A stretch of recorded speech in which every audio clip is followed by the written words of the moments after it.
Sir, निगरान वज़ीर दाखिला साहब ने आज प्रेस कॉन्फ्रेंस करते हुए दो टोक अल्फाज में कह दिया है कि पाकिस्तान में जो दहशतगर्दी के हमले होते हैं उनमें अफगान शहरी मुलविस हैं, तमाम तर शवाहिद मौजूद हैं। तो उन्होंने फैसला किया है कि 1 नवंबर के बाद जो भी गैर कानूनी तौर पर पाकिस्तान में रह रहा है उसे डिपोर्ट कर दिया जाएगा या कानून के मुताबिक कार्रवाई की जाएगी। इस फैसले को आप किस तरह से देखते हैं? मेजर सिग्निफिकेंट डिसीजन, और ये वक्त की जरूरत भी है। इस पे आई थिंक बड़ा डिटेल में इसकी पूरी प्लानिंग हुई है। जो डाटा उन्होंने शेयर किया है 1.4 टू 1.7 मिलियन सिर्फ अफगानिस्तान के इलीगल इमिग्रेंट जहाँ पे मुकीम है। और इसमें आई थिंक जो अगर देखा जाए तो जो माफियाज हैं वो बहुत ज्यादा इस चीज को यूज कर रहे थे। एक्चुअली पाकिस्तान अफगानिस्तान एक माफिया कॉरिडोर बन चुका है जिसके अंदर हमारे लोग भी डेफिनेटली इन्वॉल्व हैं और इसके अंदर अफगान नेशनल्स को भी यूज किया जाता है। फिर अफगानिस्तान से आपको याद होगा पिछले दिनों एक्सटॉर्शन ऑफ मनी के केसेस निकले कि किस तरह व्हाट्सएप कॉल्स करके इसके अंदर फिर होर्डिंग आ जाती है। अभी डॉलर का आपने देखा क्रैकडाउन शुरू हुआ तो रुपए की जो कदर मंजिलत है उसमें इजाफा हुआ। स्मगलिंग पे बहुत बड़ा क्रैकडाउन है, including I think message has been communicated to all agencies and जो हमारी इदारे हैं जो बॉर्डर गार्ड करते हैं कि वहाँ पे जीरो टॉलरेंस है और सख्त सजाएं दी जाएंगी अगर कोई भी 1 इंच की भी स्मगलिंग, 1 रुपए की भी स्मगलिंग करता है। फिर हवाला हुंडी का है and then of course commodities की स्मगलिंग है जिसमें व्हीट है, जिसमें आपकी शुगर है, खाद जाती है यहाँ से। सो ऑल टोल्ड पाकिस्तान को बिलियंस ऑफ डॉलर का हर साल लॉस होता है। In case state has decided कि they will start behaving like a state, तो ये बड़ा खुश आइंद है। इस पे टेक्नोलॉजी का यूज है, इसके बाद इंफॉर्मेशन शेयरिंग है, इंसेंटिव दे रहे हैं। वहाँ अगर बताती हैं कि जी यहाँ पे इस तरीके से कार्रवाई हो रही है, नाको ट्रेडर्स को बंद करना है। फिर इसके अलावा जो है ये भी है कि अगर कोई पाकिस्तान के अंदर सहूलतकारी करता है और एक इलीगल इमिग्रेंट को आपने लेट्स से प्रॉपर्टी दी हुई है, किराए पे उसको रखा हुआ है, तो उसको भी I think they will be taken to task. So all told I think it's a major shift और इसकी जरूरत है। पाकिस्तान इस वक्त 2 फ्रंट्स पे लड़ रहा है, एक इकोनॉमिक सर्वाइवल का मसला है और दूसरा नेशनल सिक्योरिटी का है।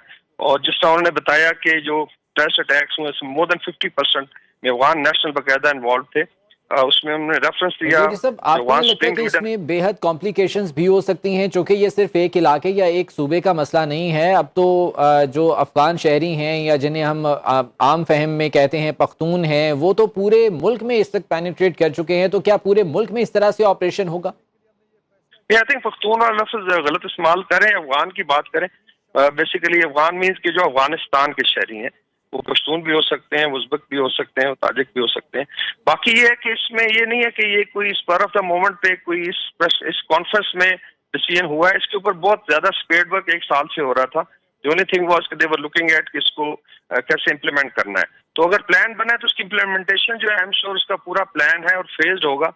ये जरूर है कि एक वार्निंग दी गई है कि जो लोग शराफत से और लीगली वापस जाना चाहते हैं बेशक चले जाए। और उसके बाद जो है 1 नवंबर के बाद आई थिंक क्रैकडाउन की बात हुई है।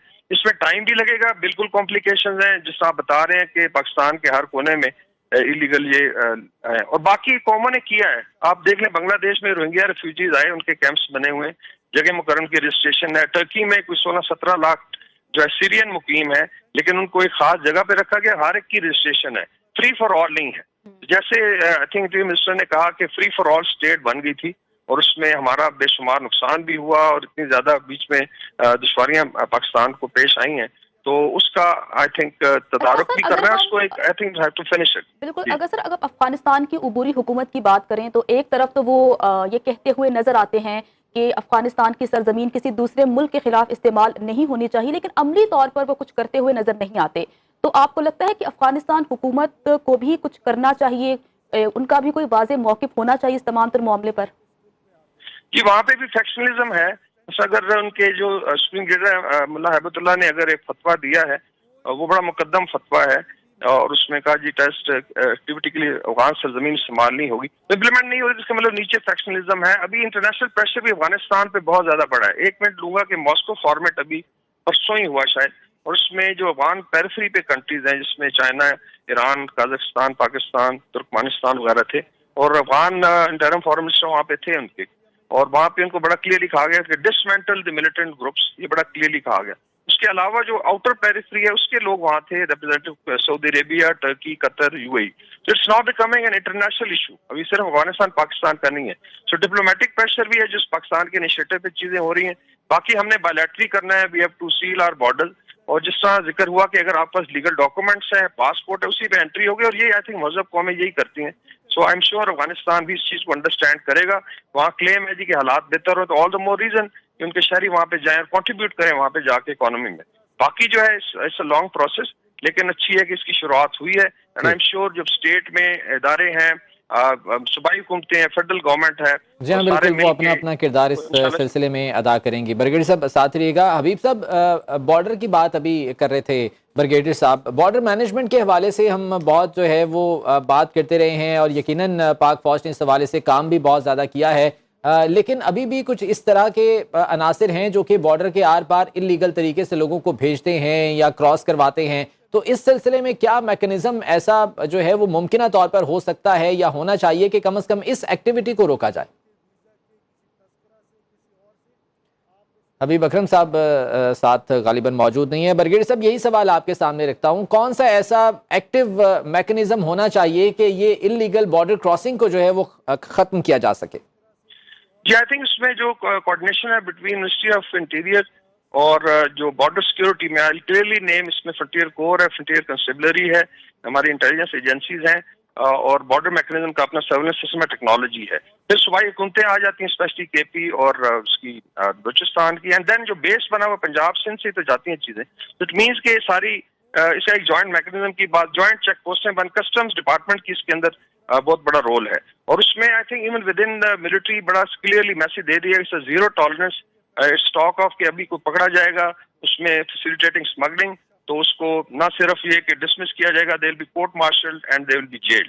سو I think that message is gone, جس کی طرف آپ پوائنٹ آؤٹ کر رہے ہیں. تو جو گورنمنٹ کے ادارے ہیں, چاہے وہ کسٹمز ہیں, چاہے وہ لیویز ہیں, چاہے فرنٹیئر کور ہے, یا جو بھی بارڈر پہ ڈیوٹی دے رہا ہے, اگر وہ آئی تھنک ان کو کلیئر میسج چلا گیا ہے تو آئی ایم شیور چیزیں بہت بہتر ہو جائیں گی, اور سزا و جزا کا سسٹم جو ہے وہ امپلیمنٹ کیا جائے گا. تو بارڈر کنٹرول ڈیفینیٹلی اس پہ بہت زیادہ کام کیا جائے گا. ٹھیک ہے, بہت شکریہ آپ کے وقت کا. بریگیڈیئر ریٹائرڈ وقار خان صاحب ہمارے ساتھ موجود تھے, حبیب اکرم صاحب ہمارے ساتھ موجود تھے, آپ کا بھی بہت شکریہ.